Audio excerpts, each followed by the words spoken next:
രാമ രാമ രാമ രാമ രാമ രാമ പാഹി മാം. രാമപാദം ചേരണേ ശ്രീ മുകുന്ദ രാമ പാഹി മാം.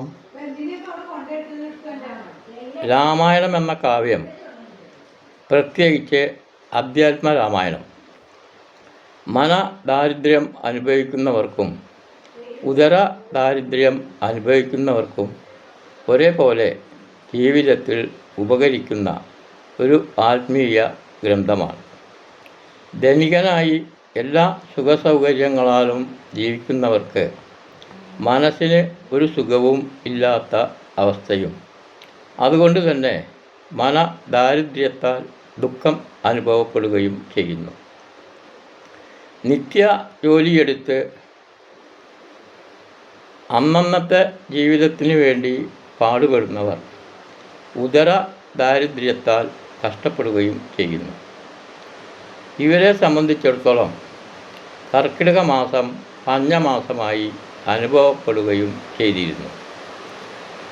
മലയാള നാട് കർക്കിടക മാസം രാമായണ മാസമായി ആചരിക്കപ്പെടുന്നു.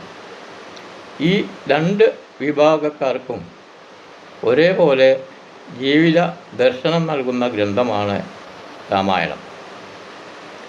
കാട്ടാളനായ രത്നാകരന് മുനിമാർ ആ മരം ഈ മരം എന്ന് പറഞ്ഞു കൊടുത്ത് രാമൻ എന്ന പദം പഠിപ്പിച്ചത് മലയാള ഭാഷയിൽ ആയിരുന്നുവല്ലോ. അതുകൊണ്ട് ഇവർ മലയാളികളാണെന്ന് നമുക്ക് ഊഹിക്കാം.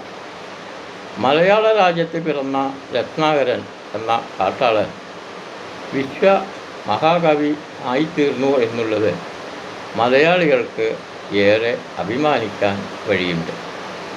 ഇതിന് വഴിയൊരുക്കിയ മുനിമാരെയും മലയാളികൾ വിസ്മരിച്ചുകൂടാ. 350ഓളം ഭാര്യമാരുണ്ടെന്ന് പറയുന്ന ദശരഥൻ്റെ 3 ഭാര്യമാരെ മാത്രമേ നാം രാമായണത്തിൽ കാണുന്നുള്ളൂ.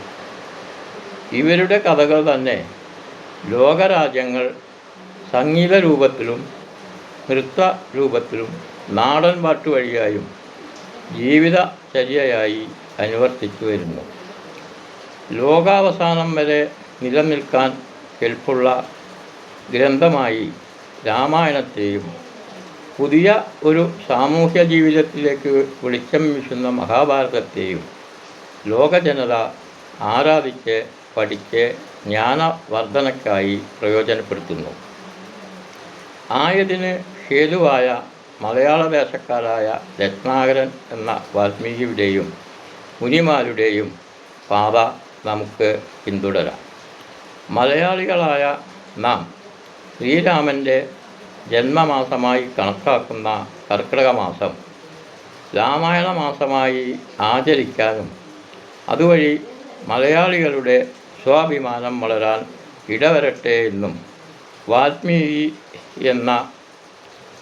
വാൽമീകിയെ പ്രണമിച്ചുകൊണ്ട് ഞാൻ ആശംസിക്കട്ടെ.